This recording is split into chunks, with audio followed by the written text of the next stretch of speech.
අයිබෝවන් අද අපි ටිකක් ගැඹුරින් කතා කරමුද මේ මුදල් කියන මාතෘකාව ගැන. ගොඩක් දෙනෙක්ට මේක ඇත්තටම ලොකු බලපෑමක් කරන දෙයක්. ඒත් සමහර වෙලාවට කතා කරන්න ටිකක් අදිමදි කරනවා වගේ නේද? ඔව් ඒක ඇත්ත. හරියට අර ආගම දේශපාලනය වගේ තමයි ලොකු හැඟීම් තියනවා එක වටේ. ඒකනේ. සමහරුන්ට වරදකාරී හැඟීමක් කියනවා, තව අයට ලැජ්ජාවක්. ඒත් මේක ලොකු බලයක් කියලා අපි දන්නවා. ඉතින් කොහොමද මේක පාලනය කරන්නේ? ඒක තමයි ප්‍රශ්නේ. කොහොමද අර මූල්‍ය නිදහස කියන තැනට යන පළවෙනි අඩිය තියන්නේ? අපි මේව ගැන බලමු Tony රොබින්ස්ගේ Money Master the Game පොතේ පළවෙනි පරිච්ඡේදය ඇසුරෙන්. හරි හොඳ ආරම්භයක්. එයා මේ පොත ලියන්න කියන්නේ අවුරුදු 4ක් විතර අරගෙන තිනෝ ලෝකයේ දක්ෂම මූල්‍ය විශේෂඥයෝ 50ක් එක්ක කතා කරලා. ඔව් ඒක ලොකු කැකවීමක්. අද අපි අරමුණේ ඉතින් මේ පළවෙනි පරිච්ඡේදයේ තියෙන අදහස් සරලව තේරුම් ගන්න එක. මුදල් කියන්නේ මොකද්ද? ඒක පාලනය කරන්න ඕනේ හිතන විදිහ, පරණු උපදෙස් අයි දැන් හරියන්නේ නැත්තේ වගේ දිවා. හරි. අපි කතා කරමු. එහෙනම් මුලින්ම මේ මුදල් කියන්නේ ඇත්තටම මොකද්ද? නිකම් කඩදාසි කෑල්ලක්ද? නැත්නම් පරිගණක තිරේ තියෙන අංක ටිකක් විතරද? ඒක පටන් ගන්න හොඳ තැනක්. භෞතිකව බැලුවොත් ඔව් කඩදාසි කාසි අංක තමයි. ඒකට දෙන අර්ථය. ඒ අර්ථය තමයි ඒකට බලය දෙන්නේ. ඒ කියන්නේ ඒ බලයෙන් හොඳ වගේම නරකත් කරන්න පුළුවන්? අනිවාර්යයෙන්ම නිර්මාණයක් කරන්නත් පුළුවන්, විනාශයක් කරන්නත් පුළුවන්. ඒක මෙවලමක් වගේ. හරි. අර කතා කරන්න අදිමදි කරන එකටත් හේතුව ඒකයි. ඒකත් එක්ක බැඳුනවර හැංගීම්, වරදකාරී බව, ලැජ්ජාව වගේ දේවල්. ඒක ඇත්ත. එතකොට අපි ඇත්තටම හොයන්නේ සල්ලිම නෙවෙයිද? ඒ සල්ලි වලින් ලැබෙයි කියලා අපි හිතන දේවල්ද? අර නිදහස, ආරක්ෂාව වගේ දේවල්. හරියටම ගොඩක් වෙලාවට එහෙමයි. අපි හිතනවා සල්ලි වලින් ඒ හැංගීම් ගන්න පුළුවන් කියලා.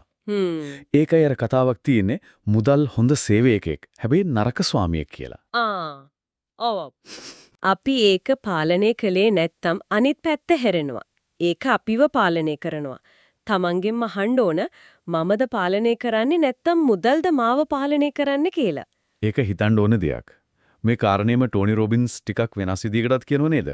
එයා කියනවා මුදල් කියන්නේ ක්‍රීඩාවක් කියලා. ඔව් ඒක ටිකක් මතභේදාත්මකයි වගේ සමහරුන්ට. ඒකනේ ඇහුණ ගමන් හිතෙන්න පුළුවන් ජීවිතේ සෙල්ලමක්ද කියලා. ටිකක් වගකීමක් නැයලාගේ අදහසක් නේද? ඔව් ඒ විවේචනය එනවා. හැබැයි රොබින්ස් කියන්නේ එයා කතා කරපු අර ලෝකයේ ඉහළව සාර්ථකත්වයක් ලැබපු අය බිලියනපතියෝ.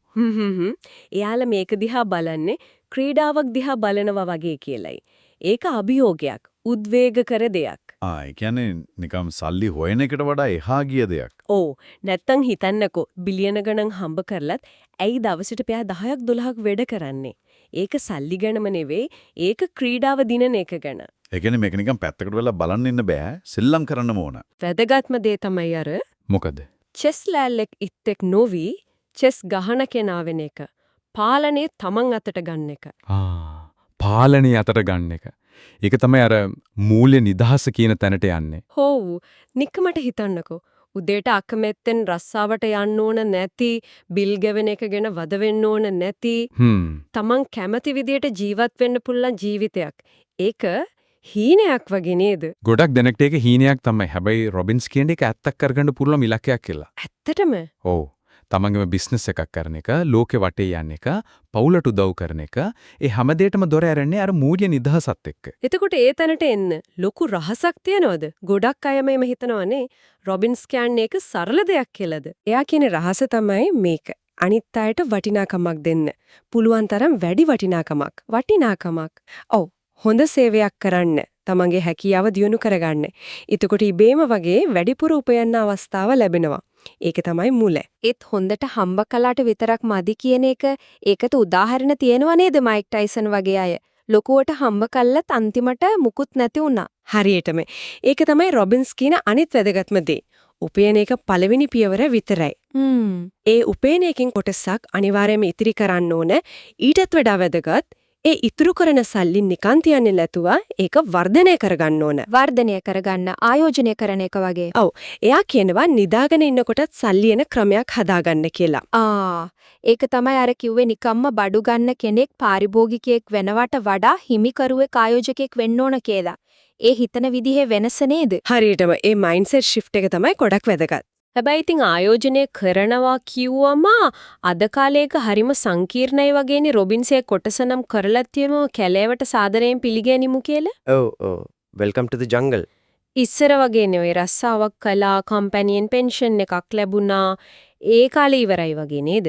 ඒ කාලේ ඉවරයි තමයි. දැන් අපි වැඩි කාලයක් ජීවත් වෙනවා. ඒ කියන්නේ විශ්‍රම කාලයට වැඩිපුර සල්ලි ඕන. හරි. හැබැයි ඉතුරුම් පොලිය ශූන්‍යටි කිට්ටුයි. අනික් පැත්තෙන් මේ තාක්ෂණය නිසා ආයෝජන ලෝකේ හිතා ගන්න බැරි තරම් සංකීර්ණ වෙලා. සමහර වෙලාවට හිතනවා මේක හදලා තියෙන්නෙම සාමාන්‍ය මිනිසුන්ගෙන් සල්ලි ටික අරගන්නද කියලාත්. ඒ සංකීර්ණත්වය කියන්නේ අර මියුචුවල් ෆන්ඩ්ස් ETFs වගේ දේවල් ගොඩක් තියෙන එකද? ඒක එකක්. මියුචුවල් ෆන්ඩ්ස් 10000කට වැඩි. ETFs 1000 ගාණක්. තව තේරෙන්නේ නැති අකුරු තුනේ හතරේ වචන CDO REITs. ඕ අහලා තියෙනවා. ඒ මදිවට අර අධිසංඛ්‍යාත වෙලන්දාම high frequency trading HFT HFT ඒ මොකද්ද ඒ? ඒකෙන් සාමාන්‍ය කෙනාට මොකද වෙන්නේ? ඒ කියන්නේ සුපිරි පරිගණක තත්පරයකට දහස් ගණන් වාරයක් කොටස් සරන් විකුණනවා. තත්පරයකට ඔව්. අපි මවුස් එක ක්ලික් කරලා ඕඩර් එකක් දාන්න හිතනකොටත් ඒ මැෂින් ඒ අතරින් පොඩි ගාණක් ලාභ තියාගෙන ගණදෙනව කරලා ඉවරයි. ඒ කියන්නේ අපිට කලින් එයාලා දන්නා වගේ ඒ වගේ තමයි. වේගය වාසිය තියෙන්නේ එයාලා අතේ. ඉතින් මයිකල් ලුයිස් වගේ අය කියනවා මේකෙන් වෙළඳ පොලේ සාධාරණකම නැති වෙලා කියලා. කොහොමද සාමාන්‍ය කෙනෙක් මේකත් එක්ක හැප්පෙන්නේ? අප්පෝ ඒක නම් හිතන්නත් බෑ. එතකොට මේ වටේ කැලෑවක අපි කාගෙන්ද හරි උපදෙසක් ගන්නෙ. හැම තැනම එක්ස්පර්ට්ස්ලා වගේ නේද? ඒක තමයි ඊළඟ ප්‍රශ්නේ. හැමෝටම මතයක් තියෙනවා. හැබැයි වැඩකට ඇති ඔප්පු කරපු ප්‍රතිඵල තියෙන උපදෙස් හරිම අඩුයි. අන්තර්ජාලයේ බලනකො ගොඩක් අය කියන අය විතරයි කරන අය නෙවෙයි. රොබින්ස් කියනවා අර ෆයිනෑන්ෂල් එන්ටර්ටේනර්ස් ලගෙන් පරිස්සම් වෙන්න කියලා. ෆයිනෑන්ෂල් එන්ටර්ටේනර්ස් ඒ කියන්නේ අර ඇදහිනවා එකි පොරොන්දු දෙන අය. අවුරුද්දට 12% ස්ථිර ලාභයක් වගේ කතා කියන අය. ඒක වෙන්න බැරි දෙයක්. හැබැයි ඉතින් සමහර විට අවංකවම උදව් කරන්න හිතාගෙන වැරදි උපදෙස් දෙන අයත් ඇතිනේ. අනිවාර්යයෙන්ම. ඒ නිසා තමයි තමන්ගේ බුද්ධිය පාවිච්චි කරන්න ඕන. ප්‍රශ්න කරන්න ඕන. මේ උපදෙස් දෙන කෙනා කවුද? මොනවද කරලා තියෙන්නේ? ප්‍රතිඵල තියනවද? මෙතනදි තමයි ටෝනි රොබින්ස්ගේ වැඩේ වැදගත් වෙන්නේ. එයා මේ ප්‍රශ්නෙට උත්තර හොයන්නේනේ අර ලෝකේ හොඳම 50 දෙනා හොයාගෙන ගියේ. ඔව්. රෙඩ් ඩාලියෝ, ජැක් බෝගල්, කාල් ලයිකාන් වගේ ඇත්තටම ප්‍රතිඵල පෙන්නපු අය. එයාගේ අරමුණ උනේ මොකද්ද එයාගෙන් ඉගෙන ගන්න? එයාලගේ සාර්ථකත්වයේ රහස්. ඒ කියන්නේ මූලධර්ම, ක්‍රමෝපායන් ඒවා සාමාන්‍ය මිනිසුන්ටත් පාවිච්චි කරන්න පුළුවන් විදියට සරල කරලා ගන්න එක. එයා කියන්නේ success leaves clues කියලා. සාර්ථකත්වය හෝඩුවාවන් තියලා යනවා. ඔව්. ඒ පාරේ ගියොත් අපිටත් යන්න පුළුවන්. ඒකට හොඳම උදාහරණයක් තමයි අර රේ ඩාලියෝ. ලෝකේ ලොකුම හෙජ්ජර මුදලයාගේ. එයාගෙන් උපදෙස් කරන එක සාමාන්‍ය කෙනෙක්ට හීනයක්. ඔව් ඒට ඇත්ත. ඒ ඩාලියෝ රොබින්ස්ට කියවා සාමාන්‍ය ආයෝජකෙකුට දිනන්න පුරන් කියලා. කොහොමද? හැබැයි අර ප්‍රොෆෙෂනල්ලා එක්ක කෙලින්බ හැප්පිලා නෙවෙයි. ඒක හරියට ලෝකේ හොඳම පෝකර් ප්ලේයර්ස්ලා එක්ක සෙල්ලම් කරන්න යනවා වගේ වැඩක්ලු. හරි. එයා කියනවා උපදේශකයෙක්ගෙන් අහන්න ඕන පළවෙනි ප්‍රශ්නේ ඔයා ඔලිම්පික් ගෝල්ඩ් මෙඩල් කීයක් දිනලා තියෙනවද කියලාලු. ඒ කියන්නේ ඔයාගේ ට්‍රැක් රෙකෝඩ් එක මොකද්ද? ඔයා ඇත්තටම ප්‍රතිඵල පෙන්නලා තියෙනවද කියලා අහන්න කියලායි. එතකොට ඩාලියෝ දෙන විසඳුම මොකක්ද? සාමාන්‍ය කෙනාට. එයා කියනවා ඇක්ටිව්ලි මාකට් එක බීට් කරන්න හදනවට වඩා නිෂ්ක්‍රීයව දිනන ක්‍රමයක් ගැන. ඒ තමයි බුද්ධිමත්ව විවිධාංගීකරණය කරන එක. ඩයිවර්සිෆිකේෂන්. අර බිත්තර ඔක්කොම එක කුඩේ දාන්න එපා කියන එක වඩේ. ඒ වගේ තමයි. සල්ලි එක තැනක එක වත්කමක දාන්නේ නැතුව විවිධ දේවල් වල කොටස් බැදුම් කර දීපල වෙළඳ භාණ්ඩ බෙදලා ආයෝජනය කරන එක. මොකද කවුරුත් හැමතිස්සෙම හරිනේ. වැටීම් වලින් ආරක්ෂා වෙන්න ඕන. ඒකද අර සීලු කාලගුණ ආයෝජන කලබ කියන්නේ all weather portfolio. ඔව්. ඩාලියෝ ඒ සංකල්පය රොබින්ස් එක්ක බෙදා ගන්නව. ඒක හදලා තියෙන්නේ ආර්ථිකයේ මොන කාලගුණය ආවත් උද්මනය, අවදමනය, වර්ධනය පසුබෑම ලොකු පාඩුවක් නොවි ස්ථාවරව ඉන්න පුළුවන් විදිහට. ඒක වැඩ කරලා තියෙනවද? ඔව්. අවුරුදු ගාණක් පස්සට ගිහින් ටෙස්ට් කරලා බලපුවාම 85ක්ම වසර ලාභයි. පාඩු උනත් හරිම පොඩ්ඩයි. අර 2008 අර්බුදයේදීත් පාඩු වෙලා තියෙන්නේ 4%කටත් අඩුවෙන්. වව්. ඒක නම් නියමයි. මේක ගැන විස්තර පොතේ තියෙනව කියනව නේද?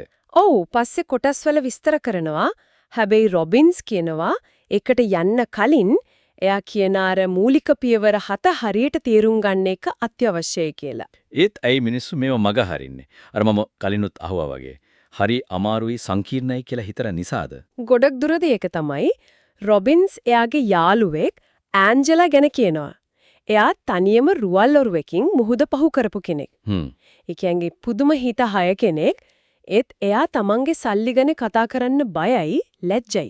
ඇයි ඒ? එක හේතුවක් තමයි මේ ෆයිනෑන්ස් ලෝකේ හිතාමතාම වගේ සංකීර්ණ කරලා තියෙන එක. අර විශේෂ වචන තේරුම් ගන්න අමාරු ක්‍රම. එතකොට අර ප්‍රොෆෙෂනල්ස්ලට ගාස්තු ගන්න ලේසි.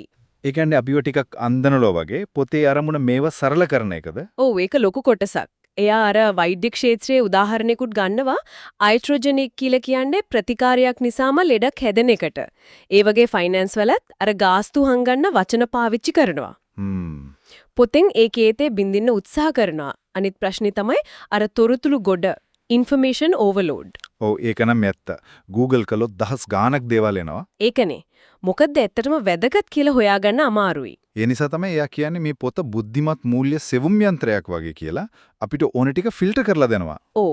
එයා තව පොරොන්දු වෙනවා ගොඩක් දේවල් හෙලිදරව් කරනවා කියලා. මොනවද? ඇයි වැඩිම රිටර්න් පස්සේ යන එක වැඩක් නැත්තේ? ඇයි මාකට් එක බීට් කරන්න බැරි? සමහර ඇඩ්වයිසර්ස්ලා කොහොමද තමන්ගේ වාසියට වැඩ කරන්නේ? අර ඇඩ් වල දාන රිටර්න් එකයි අපිට ඇත්තදම ලැබෙන රිටර්න් එකයි අතර වෙනස. ඒ වගේම අර ෆීස් ගාස්තු නිසා අපිට ලක්ෂ ගාණක් නැති වෙන හැටි, ඒකෙන් බේරෙන හැටි. ලක්ෂ ගාණක්. ඔව්. ඩොලර් ලක්ෂ ගාණක් වෙන්න පුළුවන්ලු ජීවිත කාලෙදිම ඒ සල්ලි ඉතුරු කරගන්න පුරුවන් ක්‍රම කියලා දෙනවා. ඒ විතරක් නෙවෙයි අර මූලධනයට ආරක්ෂාව, බදු රහිත ප්‍රතිලාභ. ඉස්සර ලොකු සල්ලිකාරන්ට විතරක් තිබ්බ දේවල්. ඔව්. ඒවට උපාය මාර්ග සාමාන්‍යයටත් ප්‍රවේශ වෙන්න පුරුවන් කරලා දෙනවා කියලාත් කියනවා. ක්‍රීඩා පිටිය සමතලා කරනවා වගේ. ඇයි යට මේ පොත ලියන්න හිතුනේ? මෙච්චර කාලයකට පස්සේ? එයා කියන්නේ ප්‍රධාන හේතු දෙකක්. එකක් තමයි අර 2007 අර්බුදේ ගැන හදපු ඉන්සයිඩ් ජොබ් ඩොකියුමෙන්ටරි එක බලලා ආපු කේන්තිය. ඒකෙන් දැක්කලු සාමාන්‍ය මිනිස්සු කොච්චර අමාරුවේ වැටෙනවද කියලා. අනික එයාගේම අතීතය. දුප්පත්කම? ඕ. දුප්පත්කම ණයකාරයෝ පස්සෙන් එන එක ඒ දේවල් එයා හොඳටම දන්නවා. හැබැයි යා ඒ තත්වෙන් ගොඩ ආවේ පොත්පත් කියවලා නේද? නැපෝලියන් හිල් වගේ අයගේ පොත්. ඕ. පොත් එයාගේ ජීවිතේ වෙනස් කළා. ඉතින් මේ පොතෙන් එයා උත්සාහ කරන්නේ ඒ වගේම අනිත් අයටත් උදව් කරන්න. හැබැයි නිකම්ම අදහස් නෙමෙයි ක්‍රියාත්මක කරන්න පුළුවන් රෝඩ් මැප් එකක් මෙවලම් එක්ක. ඒ ප්‍රායෝගික බව තමයි වැදගත්. අද තියෙන ටෙක්නොලොජි එකත් එක්ක ඔන්ලයින් ප්ලැට්ෆෝම්ස්, ඇප්ස් මේවා කරන්නත් ලේසි නේද? ඔව්. එයා ඒකත් පාවිච්චි කරනවා මේ සැලැස්ම ක්‍රියාවට නංවන්න උදව් කරන්න. හරි. එහෙනම් අද අපි කතා කරපු මේ පළවෙනි පරිච්ඡේදයේ ප්‍රධාන අදහස් ටික සාරාංශයක් විදිහට ගත්තොත් මුදල් කියන්නේ නිකම්ම දෙයක් නෙමෙයි. ඒකත් එක්ක හැංගීම් බැඳිලා තිනවා. ඒත් ඒක මෙවලමක් විදිහට පාවිච්චි කරන්න පුළුවන්. ඔව්. මුදල් පාලනය කියන්නේ ඉගෙන ගන්න පුළුවන් ක්‍රීඩාවක්. ඒකට හරි මයින්ඩ් සෙට් එකයි ස්ට්‍රැටජිස් ඕන. අර චෙස් ගහන කෙනා වගේ. හරියටම. මූල්‍ය නිදහස කියන්නේ හීනයක්ම නෙවෙයි. ඒක ළඟා කරගන්න පුළුවන්. හැබැයි හම්බ කරනවා වගේම ඉතිරි කිරීමයි ඒක වර්ධනය කිරීමයි අත්‍යවශ්‍යයි. ඔව් ඒක හරිම වැදගත්. අද ෆයිනෑන්ස් ලෝකයේ සංකීර්ණයි. සමහර විට අපිට අවාසිදායකයි අර HFT වගේ දේවල් නිසා. විශ්වාසවන්ත උපදෙස් හොයාගන්න අමාරුයි. ප්‍රතිඵල තියෙන අයගේ මූලධර්ම බලන්න ඕන. ඒකත් ඇත්ත. හැමෝටම හරියන සරල වැඩ කරන ක්‍රම තියෙනවා අර ඩාලියෝගේ all weather වගේ. ඒත් මූලික දේවල් හරියට තේරුම් ගන්න ඕන. ඔව්. අන්තිමට මේක හරි අමාරුයි මට බෑ කියන බයෙන් මිදීම තමයි පළවෙනි පියවර. ඒක තමයි. මේ හැම දෙයකින්ම අපිට ගන්න තියෙන ලොකුම පාඩම තමයි තමන්ගේ මුදල් ගැන පාලනයක් ඇති කරගැනීම කියන එක. ඒක ජීවිතේ අනිත් හැම දෙයකටම බලපානවා. ඒ කොහොමද? තමන්ගේ සල්ලි ගැන කන්ට්‍රෝල් එකක් විශ්වාසයක් ආවම ඒක ආත්ම විශ්වාසය වැඩි කරනවා අනිත් අභියෝග වලට මුහුණ දෙන්න හිත හයිය වෙනවා. ඉතින් අද මේ කතා කරපු දේවල් වලින් පස්සේ ලොකු ආයෝජනයක් ගැන හිතන්න කලින් අදම ගන්න පුරවම් පොඩි පියවරක් මොකක් වෙන්න පුරවන්ද? පොඩි පියවරක්. ඔව්. අර පාලනය ඇතර ගන්න පොඩි දෙයක්. සමහර විට දවසක වියදම් ටික නිකමට ලියා ගන්න එක. නැත්තම් තමන් නිකම් කරන වියදමක් අඳුර ගන්න එක. එහෙමත් නැත්තම් ෆයිනෑන්ස් ගැන පොඩි ලිපියක් කියවන එක. ඒ වගේ පුංචි දෙයක්. ඒක තමයි මේ ගමනේ ආරම්භය. පාලනය තමන් අතට ගන්න පළවෙනිම සරලම පියවර.